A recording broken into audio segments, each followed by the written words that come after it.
안녕하세요. 한의사 이동입니다. 자, 다이어트 시 가장 효과적인 식사 횟수는 몇 분일까요? 삼시세끼는 식사 횟수의 기준이 되고 있는데요. 그런데 사실 알고 보면 삼시세끼의 역사는 의외로 그리 오래되지 않았다고 해요. 우리 조상들은 조석, 그러니까 하루 아침과 저녁 2끼 식사를 주로 했다는 기록이 고려시대, 고려도경이나 조선시대의 청정관전서 등 이런 책들에 소개되어 있는데요. 그리고 농경이 기본이었던 과거에는 보통 10시에서 4시 사이에 새참이라고 하는 간단한 음식을 먹었다고 하는데요. 자, 재미있는 건요. 순조 때 기록을 보면 해가 길어지는 2월부터 8월까지 7달 동안은 점심을 먹는 걸 기본으로 했고요. 또 9월부터 1월까지 5달 동안은 점심을 패했다고 해요.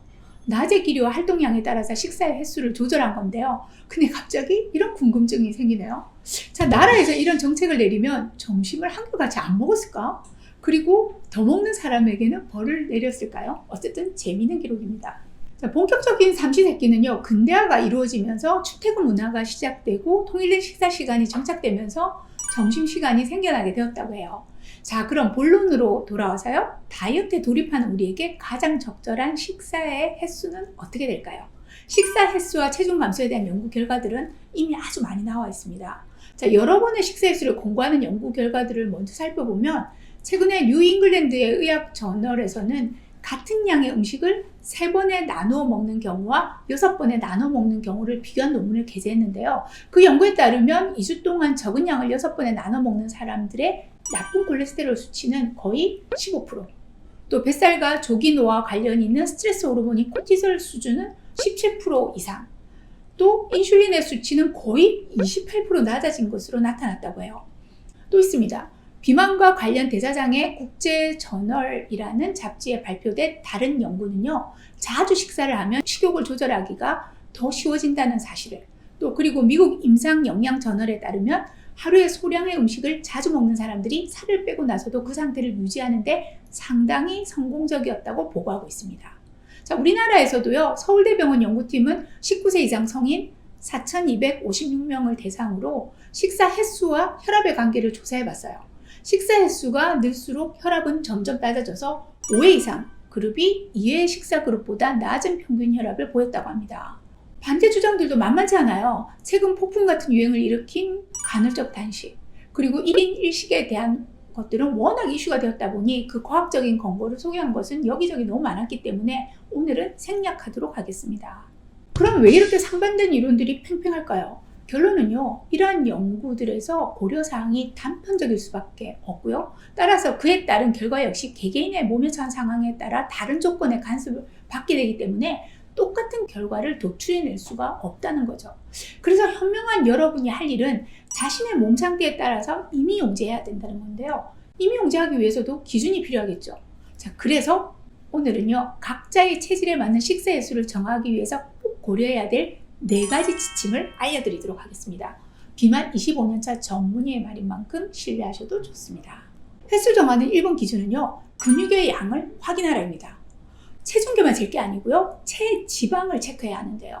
자, 어제 오신 비만 환자분은 실제 체중은 얼마 더 오버되지 않았는데도 체지방률이 무려 41%나 되는 고도 비만이었습니다. 자, 이런 분들은요, 쉽게 붓고 운동을 해도 쉽 피로하고 손발이 땡땡 부어서 아프기도 합니다. 이런 분들이 친구 따라 간헐적 단식을 하면 근육 소모가 더 늘어나게 되고 다이어트에 망하기 십상입니다.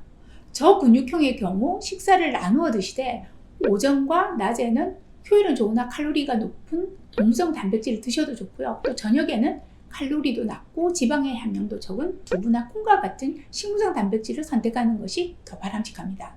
자, 두 번째로 체크하실 상황은요, 비위장의 상태입니다. 소화력이라고 할 수 있는데요. 자주 체하고 위산 역류가 잘 되고 속이 쓰리고 아픈 분이라면 최소 2끼 이상의 식사를 하시는 것이 좋습니다. 자칫 진료실에서 만나는 환자분들 중에 자신의 소화력이 약해서 자신은 하루 한 끼만 드신다고 하시는데요. 사실 이런 분들의 비위장의 기능이 약하다 보니 한 끼 식사만으로 필요한 영양소를 모두 소화해내기는 힘듭니다. 횟수를 늘리고 소식을 하는 게 좋죠. 더불어 이분들이 하셔야 하는 것은요, 일정 시간을 정해놓고 드시는 습관입니다. 또한 위장관의 증상이 있다면 꼭 미루지 말고 적절한 치료를 받으시는 것이 바람직합니다. 자, 세 번째는요, 혈당의 유지 능력인데요. 간혹 40, 50대 분들 중에 전에는 안 그런데 쉽게 지치고 식사 시간을 놓치면 식은땀이 나거나 어지럽고 단 것이 자주 땡긴다는 분들 계세요. 이런 분들이 간헐적 단식이나 1일 1식, 2식 등을 하게 되면 쉽게 폭식에 노출되거나 도리어 정상적인 식사는 줄이는 반면 단순당의 섭취가 늘어나는 경우를 흔하게 보게 됩니다. 자, 자신의 에너지 발생 능력이나 혈당의 지속 시간 등의 체내 환경을 잘 살펴서 적절한 식사 시간을 가지는 게 중요한데요.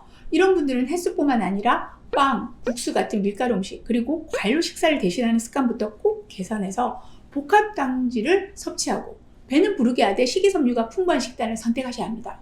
자, 식사 시간은요, 4-5시간 간격으로 규칙적으로 하시되 저녁에는 채소나 해조류 같은 저칼로리 음식을 선택하시는 것은 기본이겠죠. 자, 마지막 네 번째는요, 폭식 경향을 체크하라입니다. 어제 온 어린 비만 환자는 폭식증에 노출되어 있었는데요. 하루 한 끼밖에 못 먹지만 잦은 폭식으로 체지방이 40%를 훌쩍 넘었고 어린 나이에 콜레스테롤과 중성지방 수치도 높았어요. 자, 이 친구에게는 하루 3끼를 꼭 챙겨 먹도록 했습니다.